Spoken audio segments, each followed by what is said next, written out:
Hey everybody, this is Ryan, and welcome to episode 21 of Let's Play Terraria.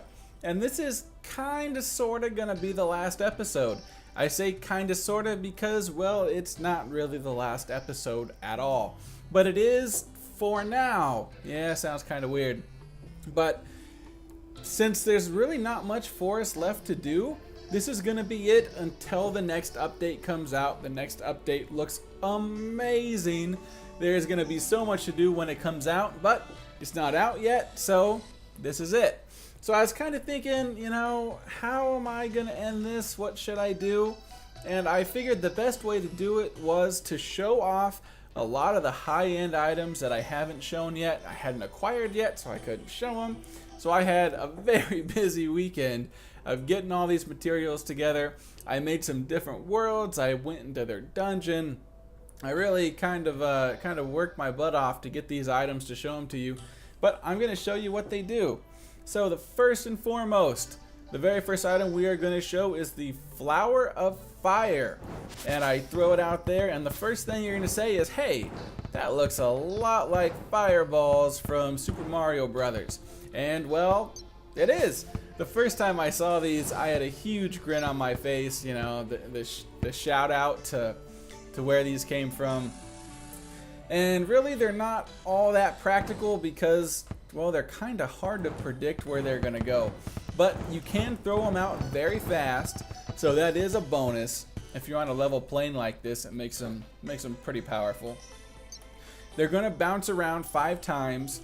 And they have a chance to set enemies on fire, which it's kind of cool that they have this fire effect that you can do, but as it currently is, it's kind of worthless because most enemies you're going to fight at a lower level, you're going to kill very quickly.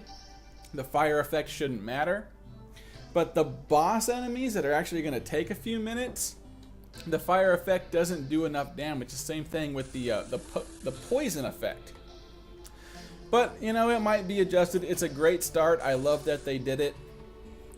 Just not quite that great yet. So the Flower of Fire, kind of hard to say, is not that useful yet, but that doesn't mean it won't get useful soon. Next is the Sun Fury. And this is one of the flails. And you see, it's pretty cool. It goes very far. If you hold the attack button down, it just keeps throwing it out there. As long as you're moving, you can use your momentum here and really get it going. But if you just hold it out like this, it kind of makes you invincible, kind of, sorta. You definitely need the Cobalt Shield so you don't get knocked backwards. But it's a pretty good weapon. It's the most powerful flail out of all of them.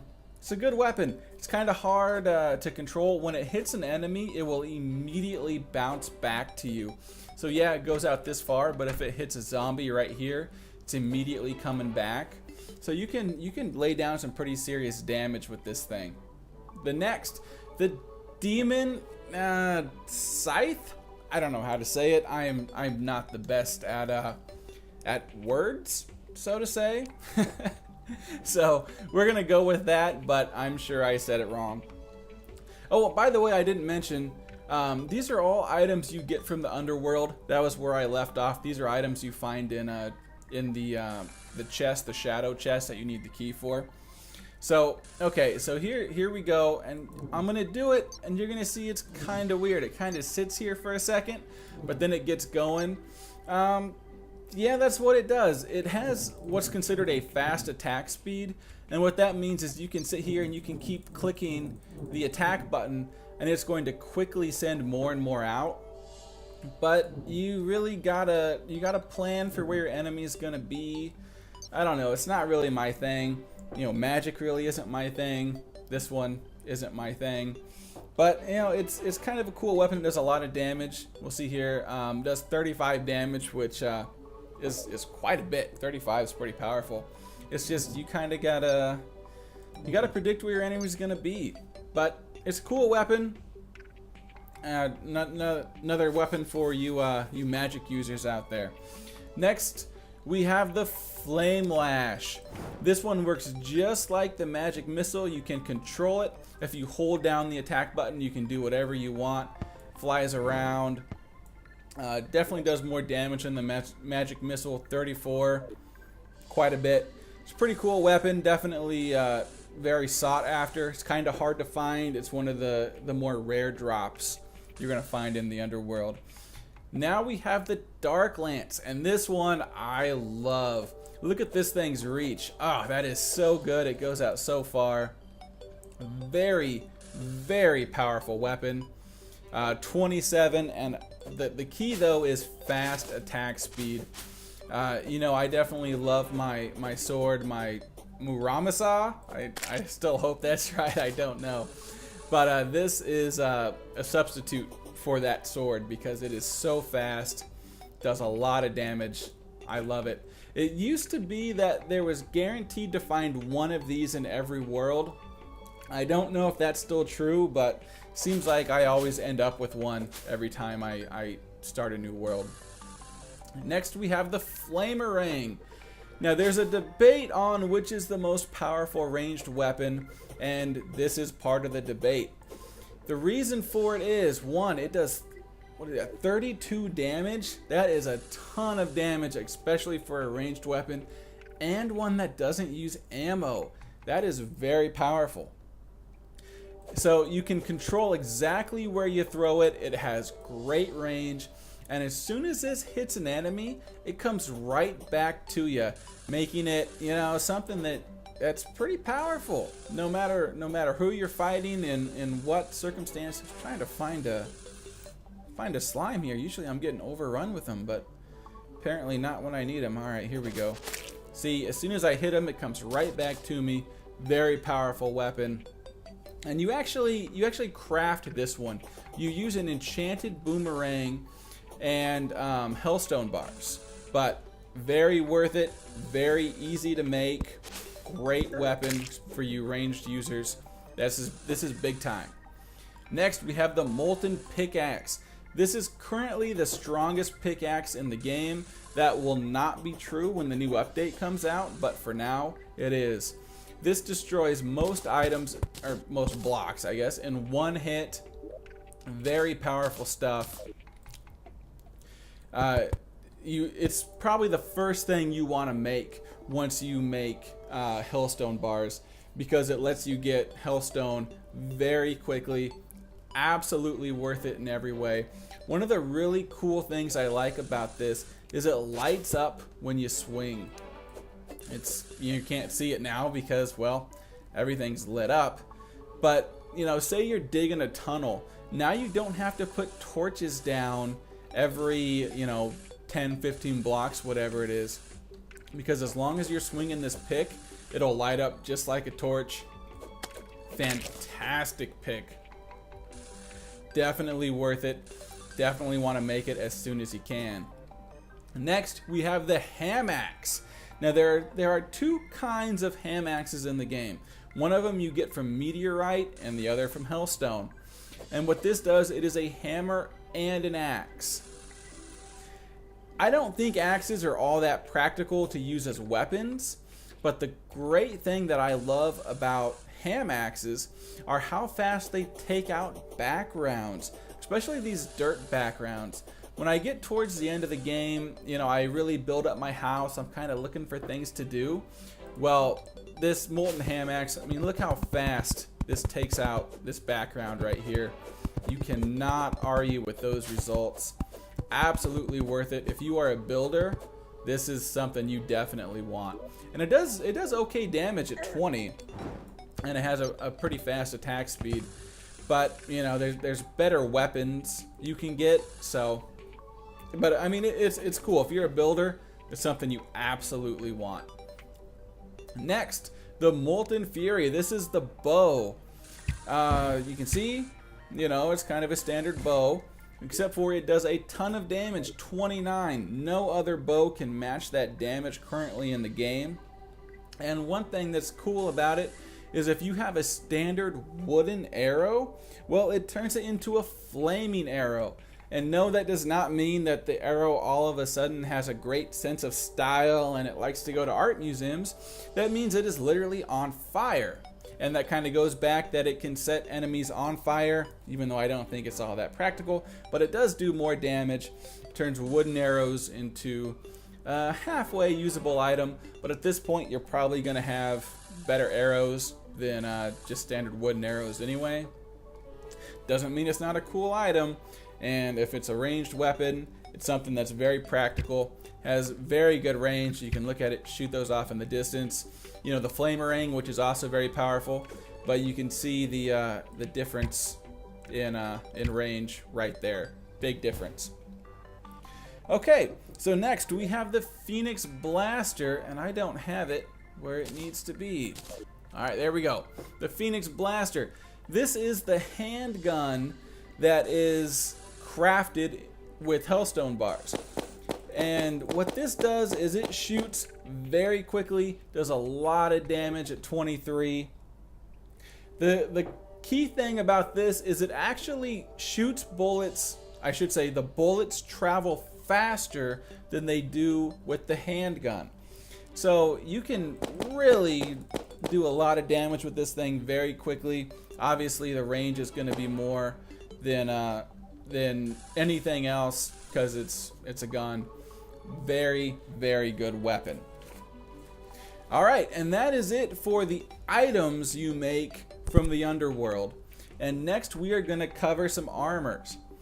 First is the molten armor that you get from the underworld. Now this takes a long time to get. You can see my appearance there. This has the highest defense in the game at 25, and it gives a 17% increase to your melee. Is that how you say it? Once again, not the best with words. We're gonna go with melee. I have no idea. Anyway, so it's 17% increase to your, let's call it physical damage. How about that? Let's go with that one. And to make this, you need a lot of hellstone bars and a full set of gold armor. So it takes a while to make it. Hellstone is such a pain to make, to mine out. You can't use dynamite, you can't use bombs, you have to actually get in there. I have no idea how many obsidian potions I went through to make this. I lost count around 15 or so, but boy, you gotta put in the effort if you want all these items. So anyway, it's a pretty cool armor. As you see, when I run, it makes this effect behind me. If it were dark out, it would actually light up. And you know, I really like the helmet. That's kind of a big judge for me in pretty much all armors, is what does the helmet look like? I think helmets are so intimidating when they cover your entire face. So this covers the entire face, +1 in my book. We're just gonna go with yeah, I like this armor.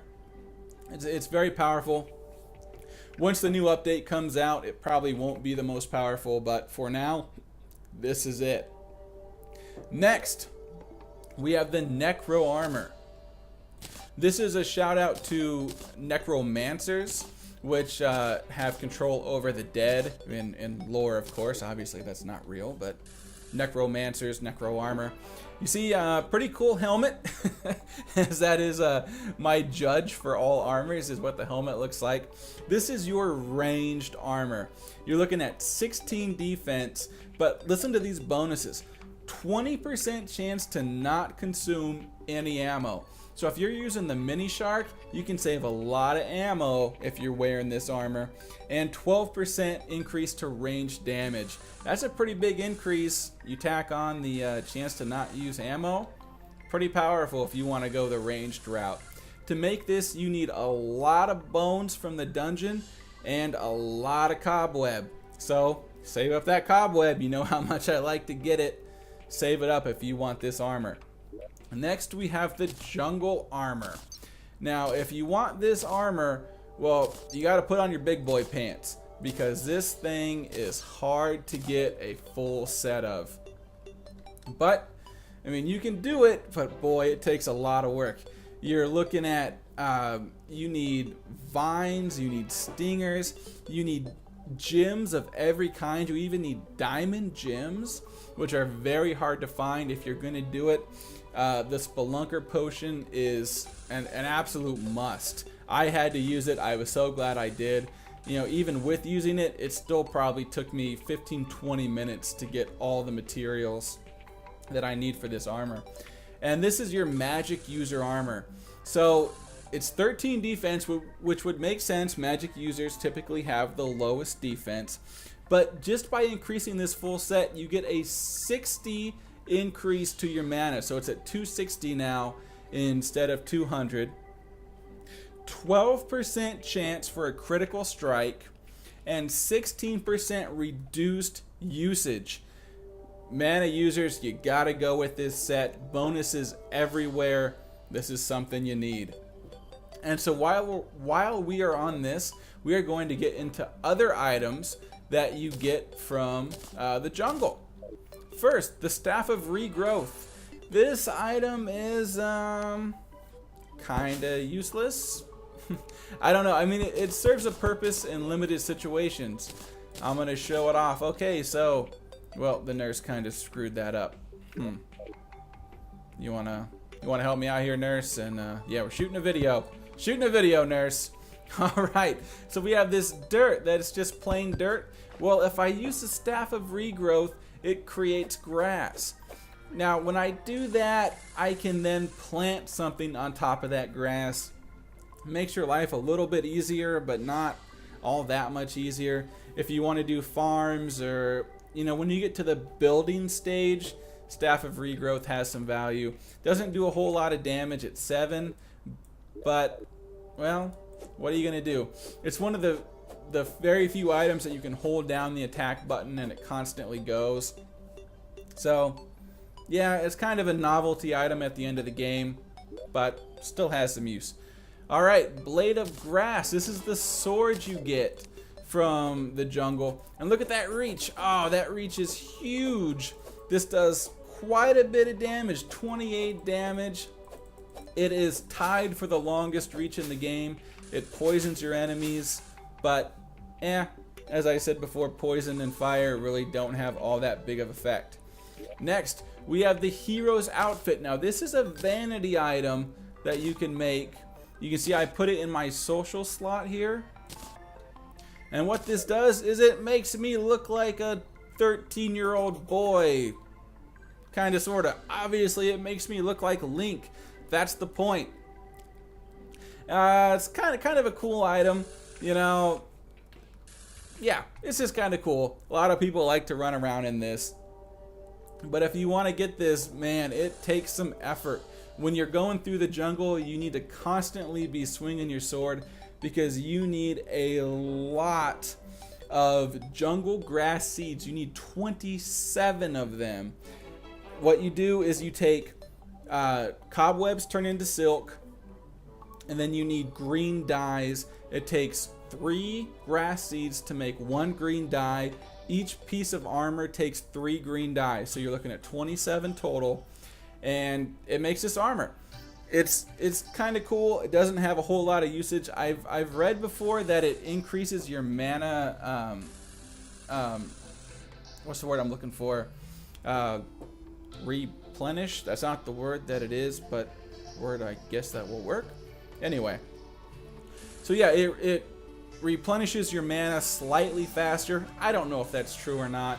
It's in the social slot, you know, but hey, it looks kind of cool. It's worth it if you want to get, but boy, you better be ready to bring the effort. And the last item I want to show, I was actually going to show you guys how to craft it. It is the strongest sword in the entire game.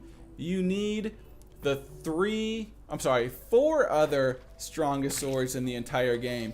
You need a Lightsbane, a Muramasa, a Blade of Grass, and a Fiery Great Sword. You then come to these demon altars. You go into your crafting and you can make a Knight's Edge. And this is it, folks. This is the strongest sword in the entire game. You can see the reach isn't quite as long as some of the others, but this does a tremendous amount of damage. Get the actual number here, 42 damage. If you have a full set of molten armor, you're looking at 49 damage. That is incredible. It has an average attack speed Most of the other really strong swords have a slow attack speed. This is the strongest sword in the game as of right now. Very powerful. Definitely, I'd say it's worth getting. You know, it's a lot of effort. You got to have the 4 other swords, but this is it. This is the top of the line physical weapon that you can get. And you know what, folks? That's it. That's it for the Let's Play. I don't know what else to say. I thank you guys so much for watching. You know, don't say goodbye. This is not goodbye. Well, literally, it's not goodbye, because once the next update comes out, I'm going to be right back on this Let's Play, telling you guys what's new about the game, how to use the items, how to get the items, all the new biomes, all that stuff. And until then, we're going to be doing some adventure maps. I'm kind of going to take the wussy way out, and I'm going to go with the classic Zelda map for the first one. Everybody seems to love it. It looks like a lot of fun. I'm really looking forward to doing it and showing you guys what it's all about. I know there's probably 50 other videos on the Zelda map. I'm definitely not the first to get to it, and I don't really care that I'm not the first. That's not what this is about. This is just about having fun and spreading the word of Terraria. So that's the map I'm going to go with first. But if you guys have any ideas on other maps that you want me to show, by all means send me a message saying, hey, this is a really cool map, I want to see what it is, or I did it, I had a lot of fun with it, maybe you should check it out, and absolutely I'll do it. And so that's it, guys. That is the end for now of the Let's Play. And I know I say this every time, but it really is true. It really means a lot to me that you guys, you know, take the time to watch these videos and comment on them. And you know, if you've watched all the videos to this point, man, my hat off to you, because you know, I go back and I've watched some of those early videos that I did, and I think, oh my god, this is so horrible. I should redo this. You know, nobody is gonna watch this. This is terrible. But you know, I've gotten quite a bit better, in my opinion at least. And so if you stuck through, if you've watched all of them, a huge heartfelt thank you. I really appreciate it. I don't know what else to say. I really appreciate it, guys. And so that's it. The next time that you'll see a video will be the Zelda map, and we will be checking out that universe. Should be pretty cool. So, as always, guys, until next time, see ya.